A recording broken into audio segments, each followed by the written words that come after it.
নমস্কার, your internet school চ্যানেলে তোমাদের সকলকে স্বাগত। তো আজকে আমরা তোমাদের ক্লাস 8-এর বাংলার রায় ও মার্টিন কোশ্চেন ব্যাংক অনুসারে তৃতীয় পর্যায়ক্রমিক মূল্যায়নের মডেল সেট 1-এর প্রশ্নগুলোর সমাধান করব।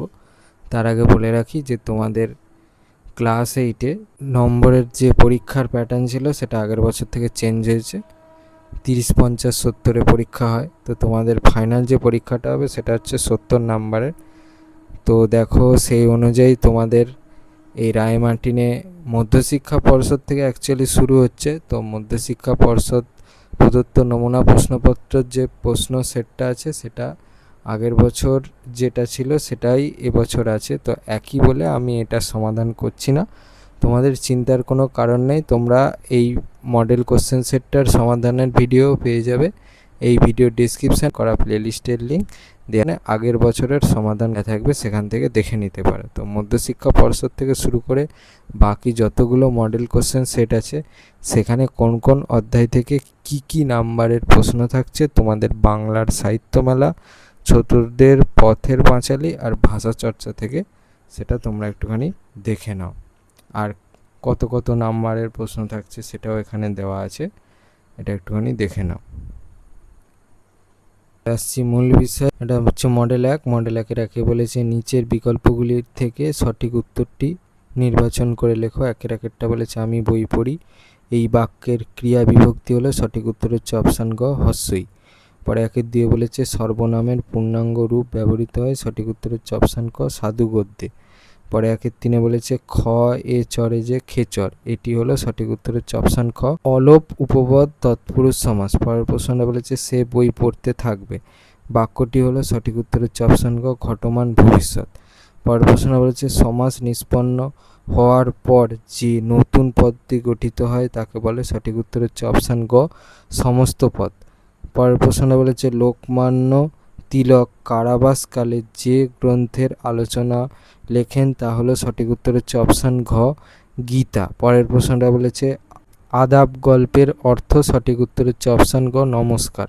পরের প্রশ্নটা বলছে গোসাইদের ছোট ছেলেটির নাম, সঠিক উত্তর হচ্ছে অপশান গ প্রতাপ। পরের প্রশ্নটা বলছে স্বাধীনতা কবিতায় স্বাধীনতা হলো, সঠিক উত্তর হচ্ছে অপশান ক একটা শক্তিশালী বীজ প্রবাহ। পরের প্রশ্নটা বলছে সাইকেল রিক্সাগুলো শীষ দিয়ে চলে যাক, সঠিক উত্তর হচ্ছে অপশান গ বনে বনান্তরে। একের 11-ই বলেছে শিকল পরার গান কবিতাটি যে কাব্যগ্রন্থ থেকে নেওয়া হয়েছে তা হলো, সঠিক উত্তর হচ্ছে অপশান খ বিষের বাঁশি। পরে 2-এ বলেছে দুই একটি বাক্যে নিচের প্রশ্নগুলির উত্তর দাও। 2-এর 1-এরটা বলেছে ভবিষ্যৎ অনুজ্ঞার একটি উদাহরণ দাও। তোর এই প্রশ্নের উত্তরটা তোমরা এই প্রশ্নের উত্তরটা থেকে পাবে, দেখে নাও। 2-এর দিয়ে বলেছে মান্য চলিত বাংলার দুটি বৈশিষ্ট্য লেখো। এখানে অনেক বৈশিষ্ট্য দেওয়া আছে, এখান থেকে যে কোনো দুটো বৈশিষ্ট্য লিখে দেবে। পরের প্রশ্নটা বলেছে সাধু চলিতের একটি পার্থক্য লেখো। এখানে অনেক পার্থক্য দেওয়া আছে, এখান থেকে যে কোনো একটা লিখে দেবে। পরের প্রশ্নটা বলেছে ব্যাস বাক্য সহ সমাসের নাম লেখো। পথ নির্দেশ, উত্তরটা হচ্ছে পথের নির্দেশ। সম্বন্ধ তৎপুরুষ। পরের প্রশ্ন বলেছে বাক্যাশ্রয়ী সমাস কাকে বলে, দেখো উত্তর। পরের প্রশ্নটা বলেছে ইন্দুলেখা তার ছোট ভাইয়ের জন্য কি আনতে গিয়েছিল, উত্তরটা হচ্ছে ফল আনতে। পরের প্রশ্নটা বলেছে কাশি যাওয়ার জন্য অপু কোন স্টেশনে ট্রেন ধরেছিল, উত্তরটা হচ্ছে মাঝের পাড়া স্টেশন। পরের প্রশ্নটা বলেছে নাগরাজনের ছোট বোনের নাম কি, উত্তর। পরে 2-এর 9 বলেছে সবাই যখন হন্যে হয়ে রঞ্জনকে খুঁজছিল তখন রঞ্জন কোথায় ছিল, উত্তর এখান থেকে। পরে 2-এর 10-এ বলেছে স্ত্রী পুরুষে বিস্তর পরামর্শ হইল, এখানে স্ত্রী পুরুষ কে কে, দেখো পুরুষটা হচ্ছে সুভার বাবা বাণীকণ্ঠ আর স্ত্রীটা হচ্ছে সুভার মা। পরে 2-এর 11-এ বলেছে ঘুমপাড়ানি মাসি পিসি কখন ছাড়া কাপড় কাচে, উত্তর। প্রশ্ন বলেছে কাজী নজরুল ইসলাম শিকল পরাকে ছল বলেছেন কেন, উত্তর। এই প্রশ্নের উত্তরটার জন্য এই প্রশ্নের উত্তরটা লিখলে হবে। 2-এর 13-এ বলেছে লোকটার ইহকাল পরকাল গেল, কিভাবে গেল, উত্তর। তিনে বলেছে কম বেশি 30টি শব্দে নিচের যে কোনো দুটি প্রশ্নের উত্তর দাও। তিনের একেরটা বলেছে পরিচয় স্বীকার করতে উভয়েই নারাজ, এইরূপ নারাজ হওয়ার কারণ বিশ্লেষণ করো। এই প্রশ্নের উত্তরটা তোমরা এই প্রশ্নের উত্তরটা থেকে পাবে, এখান থেকে এই পর্যন্ত লিখবে। তিনের দিয়ে বলেছে হরিচরণ বাবুকে দেখে তার সম্পর্কিত শ্লোকটি আমার মনে পড়ে যেত, শ্লোকটি উদ্ধৃত করো। এই প্রশ্নের উত্তরটা তোমরা এই প্রশ্নের উত্তরটা থেকে পাবে। পরে তিনে বলেছে সে নির্জন দ্বীপ্রহরের মতো শব্দহীন এবং সঙ্গীহীন শুভা সম্পর্কে এরকম উপমা লেখক ব্যবহার করেছেন কেন? উত্তর এখান থেকে। চারে বলেছে কম বেশি 30টি শব্দের নিচের যে কোনো দুটি প্রশ্নের উত্তর দাও। চারের একেরটা বলেছে কোন পরিস্থিতিতে স্বাধীনতা কোনোদিন আসবে না বলে কবি ল্যাংস্টন হিউজ মনে করেছেন? এই প্রশ্নের উত্তরটার জন্য এই প্রশ্নের উত্তরটা লিখলে হবে। পরের প্রশ্নটা বলেছে ঘুরে দাঁড়াও কবিতায় ঘুরে দাঁড়াতে বলার কারণ ব্যাখ্যা করো। তার জন্য তোমাদের ঘুরে দাঁড়াও কবিতার বিষয় সংক্ষেপটা লিখতে হবে এখান থেকে। পরের প্রশ্নটা বলেছে মোরা ফাঁসি পড়ে আনবো হাসি মৃত্যুজয়ের ফল, অংশটির তাৎপর্য বিশ্লেষণ করো। এই প্রশ্নের উত্তরটার জন্য এই প্রশ্নের উত্তরটা লিখলে হবে। পরে পাঁচে বলেছে কম বেশি 60 শব্দে নিচের যে কোনো একটি প্রশ্নের উত্তর দাও। পাঁচের একেরটা বলেছে পথের পাঁচালী উপন্যাসের 26 নম্বর পরিচ্ছেদ অবলম্বনে আতুরি বুড়ির পরিচয় দাও। ওই প্রশ্নের উত্তরটার জন্য তোমাদের এই প্রশ্নের উত্তরটা লিখলে হবে। পরের প্রশ্নটা বলেছে হঠাৎ অপুর মন এক বিচিত্র অনুভূতিতে ভরিয়া গেল, পাঠ্য রচনা অবলম্বনে বিচিত্র অনুভূতির পরিচয় দাও। এই প্রশ্নের উত্তরটার জন্য এই প্রশ্নের উত্তরটা লিখলে হবে এখান থেকে। পরে 6 বলেছে কম বেশি 150 শব্দে নিচের যে কোনো দুটি প্রশ্নের উত্তর দাও। 6 একেরটা বলেছে দু হাতে মুখ ঢেকে কাঁদছে রঞ্জন সরকার, কাঁদছে শুধু কাঁদছে, রঞ্জন খেলায় গোল দিয়েও কেঁদেছে কেন? এই প্রশ্নের উত্তরটার জন্য এই প্রশ্নের উত্তরটা লিখলে হবে এখান থেকে। পরের প্রশ্নটা বলেছে আমার বিশ্বাস বেশি দিনের মেয়াদের পক্ষে সবচেয়ে বড় বিপদ এই যে, এখানে কার বিশ্বাসের কথা বলা হয়েছে বিপদটি উল্লেখ করে তার স্বরূপ ব্যাখ্যা করো। প্রশ্নের উত্তরটা দেখো। প্রশ্নের উত্তরটার জন্য তোমাদের এখান থেকে এই অবধি লিখতে হবে, উত্তরটা দেখে নাও। পরের প্রশ্নটা বলেছে কিন্তু যতই নাগরাজনকে সে শান্ত করতে চেষ্টা করছিল ততই সে কাঁদতে লাগলো, সে কে, তার কান্নার কারণ ব্যাখ্যা করো। প্রথম প্রশ্নের উত্তরটা দেখো।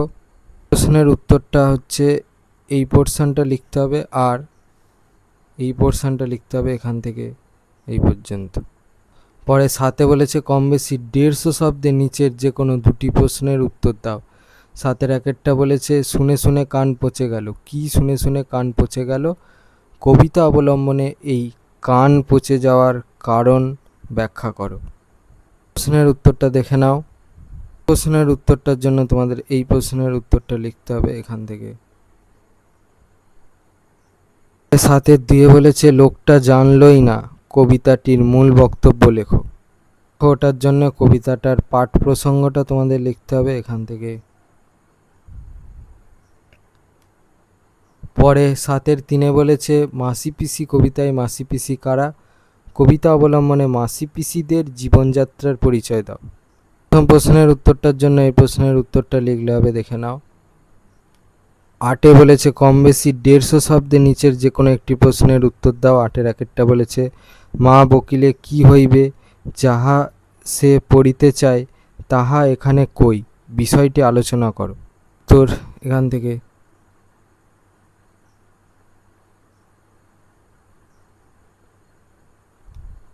এই পর্যন্ত লিখবে।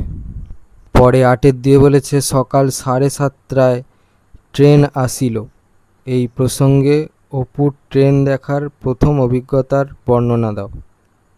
এখান থেকে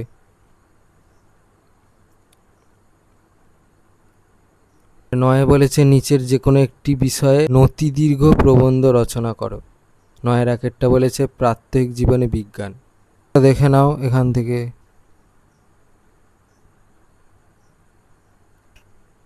নয়ের দিয়ে বলেছে খেলাধুলোর প্রয়োজনীয়তা। ওটা দেখে নাও এখান থেকে।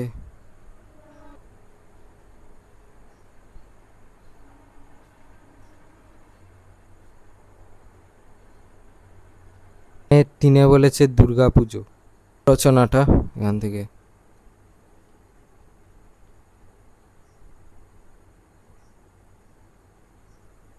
চারে বলেছে ঈশ্বরচন্দ্র বিদ্যাসাগর এখান থেকে।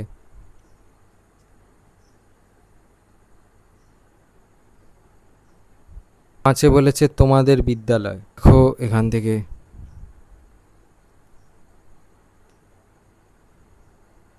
পরে 10-এ বলেছে নিচের যে কোনো একটি বিষয়ে উত্তর লেখো।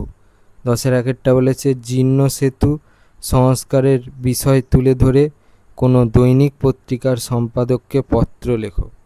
এটা দেখে না। নমস্কারান্তে নিজের নাম, নিজেদের ঠিকানা আর যেদিন চিঠিটা লিখছো সেদিনকার তারিখ দেবে। পরে 10-এর দিয়ে বলেছে নির্দেশ অনুসারে উত্তর দাও। 10-এর 2-এর একেরটা বলেছে অশুদ্ধি সংশোধন করো। খাঁটি গরুর দুধ, গরুর খাঁটি দুধ হবে। আকাশ এখন পরিষ্কার, পরিষ্কারটা হবে পরিষ্কৃত অথবা নির্মল। লোকটি নিরপরাধী হয়েও শাস্তি পেল, এটা নিরপরাধ হয়েও শাস্তি পেল হবে। 10-এর 2-এর 2-এ বলেছে সঠিক বানানটি লেখো। আকাঙ্ক্ষার দুটো বানান দিয়েছে, এর দ্বিতীয় বানানটা হচ্ছে সঠিক। তোমাদের ক্লাস 8-এর বাংলা রায় ও মার্টিন কোশ্চেন ব্যাংক অনুসারে তৃতীয় পর্যায়ক্রমিক মূল্যায়নের মডেল সেট 1-এর প্রশ্নগুলোর সমাধান। তো তোমাদের যদি ভিডিওটা ভালো লেগে থাকে তাহলে ভিডিওটাকে অবশ্যই লাইক করে দাও এবং আমাদের চ্যানেলটাকে অবশ্যই সাবস্ক্রাইব করে দাও। এই ধরনের ভিডিওর নোটিফিকেশান চটজলদি পেতে হলে আমাদের চ্যানেলটাকে সাবস্ক্রাইব করার পাশাপাশি পাশে থাকা বেল আইকনে গিয়ে অবশ্যই ক্লিক করে দাও, যাতে করে ভিডিও আপলোড হওয়ার সাথে সাথেই তোমরা তার নোটিফিকেশান পেয়ে যাও।